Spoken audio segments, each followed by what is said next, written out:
ዝውውርና ሌሎች መረጃዎች። የእንግሊዝ ፕሪሚየር ሊግ ክለቦች የቅድመ ውድድር ዝግጅት እና ጉዞ።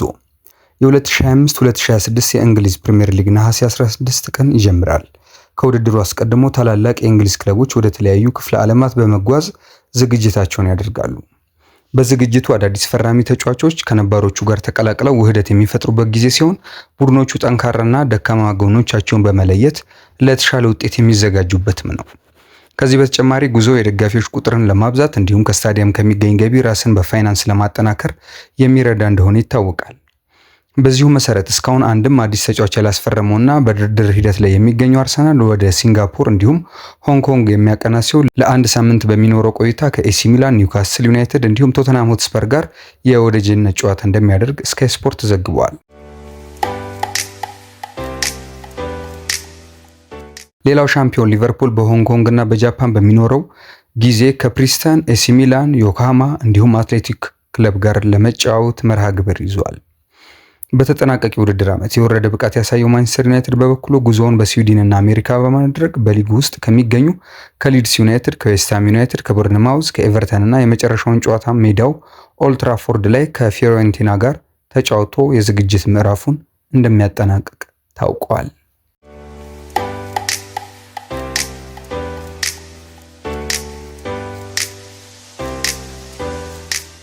ወደ ዝውውር መረጃ እንመለሳለን።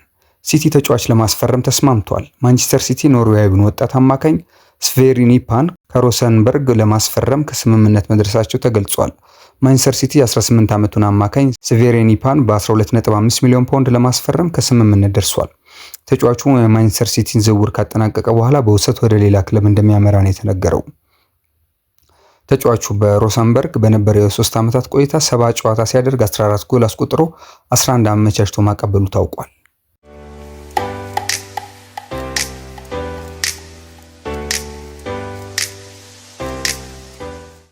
ወደ ማቴዎስ ኩንያ ጉዳይ እንሄዳለን።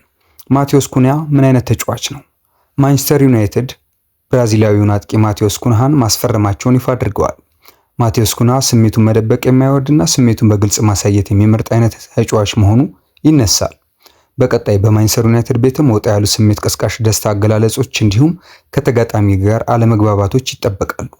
ከዚህ አኳያ ተጫዋቹ በሜዳ ላይ እንቅስቃሴ ወደ ጎል ከርቀት የሚሞክራቸው ጠመዝማዛ ኳሶች በቀጣይ እንደሚጠበቁ ቢታወቅም ጸባዩ ግን አነጋጋሪነቱ እንደቀጠለ ነው። ከተጫዋቹ በቀጣይ ከ20 በላይ የሊግ ግቦች እንዲሁም ጥሩ የስነ ምግባር ሪከርድ ላይ ይጠበቅ እንደሚችል በዚሁ ተነግሯል። በአንጻሩ ኩንያ በታክቲክ ረገድ ለዩናይትድ ይስማማል የሚለው ጥያቄ ይነሳል። በዚህም ማቴዎስ ኩንያ በአሰልጣኝ ሩበን አሞሪም የ3-4-2-1 የጨዋታ ዘይቤ የግራ አጥቂ አማካኝ ቦታ በበቂ ሁኔታ እንደሚስማማ ተገልጿል።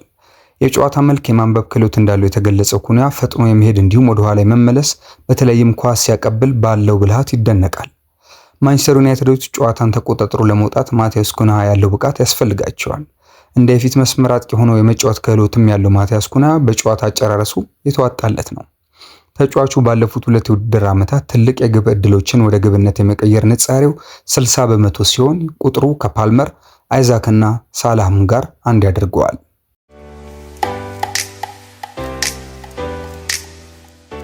በአንጻሩ የጉዳት ሪከርዱ ምን ይመስላል? ኩንያ በተጠናቀቀ የውድድር ዓመት በጉዳት ምክንያት ምንም ጨዋታ ሳያልፈው ማጠናቀቅ ችሏል። ከዚህ በፊት በሁለት አጋጣሚዎች ጉዳት ሲገጥመው ለ7 ሳምንታትና ለ6 ሳምንታት ከሜዳ ርቆ ነበር። ተጫዋቹ ማንቸስተር ዩናይትድን ከተቀላቀለ በኋላ አስተያየቱን ሰጥቷል። ዩናይትድ ወደ ትልቅነቱ እንዲመለስ መርዳት እፈልጋለሁ ነው ያለው። ማቴዎስ ኩንያ አክሎም ለክለቡ ይፋዊ ፊርማውን ካኖረ በኋላ ዩናይትድ የልጅነት ክለቤ ነው ያለ ሲሆን ቀዩን ማሊያ መልበስ ህልሜ ነበር ብሏል። አሁን የቡድኑ ወሳኝ ሰው ለመሆን ጠንክሬ መስራቴን እቀጥላለሁ። ክለቡን ወደ ታላቅነት ለመመለስ የራሴን አስተዋጽኦ ማድረግ እፈልጋለሁ ሲል ማቴዎስ ኩንያ ተናግሯል። ለቀጣዩ ዓመት የቅድመ ውድድር ዝግጅቴ እስኪጀመር እና የቡድኑ አጋሮችን እስክተዋወቅ ጓጉቻለሁ ነው ያለው ተጫዋቹ።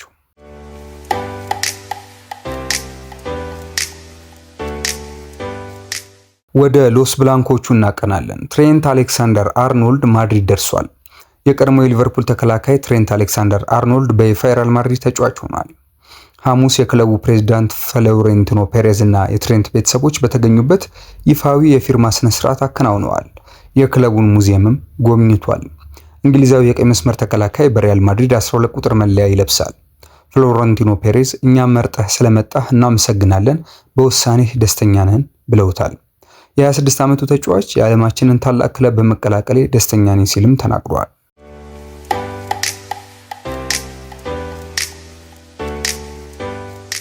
አሁን ለየት ወዳሉ መረጃችን ነው የምናልፈው። 40 BYD መኪና የሸለመችው ኡዝቤኪስታን ለብሔራዊ ቡድኗ። ከሶቪየት ህብረት ተነጥላ ራሷን ችላ አንድ ሀገር ከቆመች 24 ዓመቷ ነው። ሀገሪቷ ለእግር ኳስ ትኩረት ሰጥታ መስራት ከጀመረች 8 ዓመት እንኳን አልሆናትም። በ14 የተለያዩ ቦታዎች የእግር ኳስ አካዳሚ ከፍታ በስፋት መስራት የጀመረችውም በ2018 ነው። የኡዝቤኪስታን ፕሬዝዳንት ሻቭካት ሚርዚዮቭ የእግር ኳስ መሰረተ ልማቶች እንዲስፋፉና በዋናነት ብሔራዊ ቡድኑን ለዓለም አቀፍ ጨዋታ ማዘጋጀት ትኩረት ተሰጥቶት እንዲሰራበት ማድረጋቸው በአጭር ጊዜ ለውጥ እንዲመጣ አድርጓል። ባለፉት 7 የዓለም ዋንጫዎች በማጣሪያው ከመሳተፍ የዘለለ ታሪክ የሌላት ኡዝቤኪስታን ከ1998 የፈረንሳይ ዓለም ዋንጫ ጀምሮ እስከ 2022 የኳታር መድረክ ለመሳተፍ ተቃርባ በመጨረሻዎቹ ሰዓቶች የወደቀችባቸው ልብ ሰባሪ ውጤቶቿ ናቸው።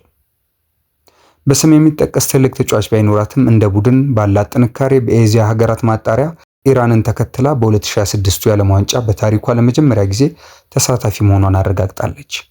አሁን ካለው የኡዝቤክስታን ስብስብ ውስጥ በእንግሊዝ ፕሪሚየር ሊግ ለማንቸስተር ሲቲ ከሚጫወተው አብዱኮዲር ኩሳኖቭ እና በሮማ ከሚገኘው ኢሎር ሾሙሮዶቭ ውጪ በአውሮፓ ታላላቅ ሊጎች የሚጫወት ተወካይ የሌላት ሀገር በአሰልጣኝ ቲሙር ካፓዝ እየተመራች አዲስ ምዕራፍ ከፍታለች።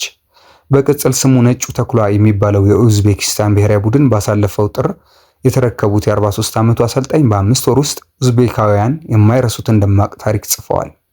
እግር ኳስ ላይ መስራት በጀመረች በአጭር ጊዜ ውስጥ የኤዚያ ሀገራት ከባድ ሚዛን ሆነ የተከሰተችው ኡዝቤኪስታን ከመካከለኛው ኤዚያ በመድረኩ የተሳተፈች የመጀመሪያው ሀገርም ሆናለች። የሀገሪቱ መንግስት ታሪክ ለሰሩት 40 የብሔራዊ ቡድኑ አባላት ለእያንዳንዳቸው BYD ኤሌክትሪክ መኪና ሸልሟቸዋል። ለእግር ኳስ የተለየ ፍቅር እንዳላቸው የሚነገርላቸው ፕሬዝዳንቱ ከአሁን በፊት የኤዚያ ሀገራት ዋንጫ ላሸነፈው ከ20 ዓመት በታች ቡድናቸው 33 መኪኖችን መስጠታቸውም ይታወሳል። ፕሬዝዳንቱ ሻቫካት ሚርዚዮቭ የኡዝቤኪስታን ኩራት በማለት የሀገሪቱን የክብር ማዕረግም አበርክተውላቸዋል።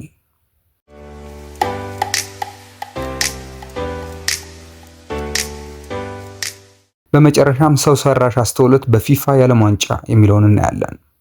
በአዲሱ የውድድር ቅጽ ለ25ኛ ጊዜ በሚደረገው የክለቦች ዓለም ዋንጫ ፊፋ ዳኞች በሰው ሰራሽ አስተውሎት ታግዘው የውሳኔ አሰጣጣቸውን የሚያቀላጥፉበት አዲስ ቴክኖሎጂ እንደሚጠቀም አሳውቋል።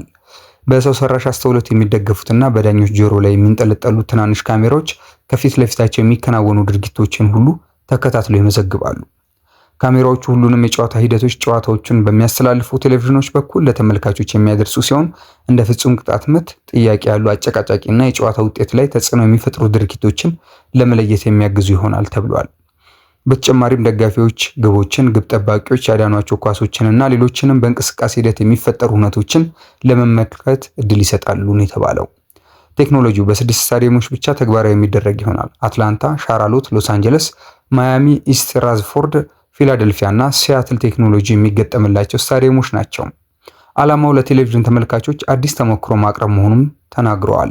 የፊፋ ዳኞች ኮሚቴ ሊቀመንበር ጣሊያናዊው ፒየርሉጂ ኮሊና ዳኞች ለአወዛጋቢ ድርጊቶች ትክክለኛውን ውሳኔ እንዲወስኑ እድል ይሰጣል ነው ያሉት።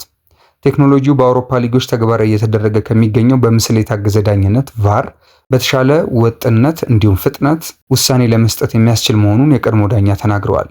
በሌላ በኩል በቅርቡ እንዲተገበር ውሳኔ የተላለፈበት የግብ ጠባቂዎች የ8 ሰከንድ ሕግም ተግባራዊ መሆን የሚጀምርበት የዓለም ክለቦች ዋንጫ ይሆናል። አሸናፊው ቡድን $125 ሚሊዮን በሚያገኝበት ውድድር 32 ቡድኖች ለመጀመሪያ ጊዜ የሚፎካከሩም ይሆናል።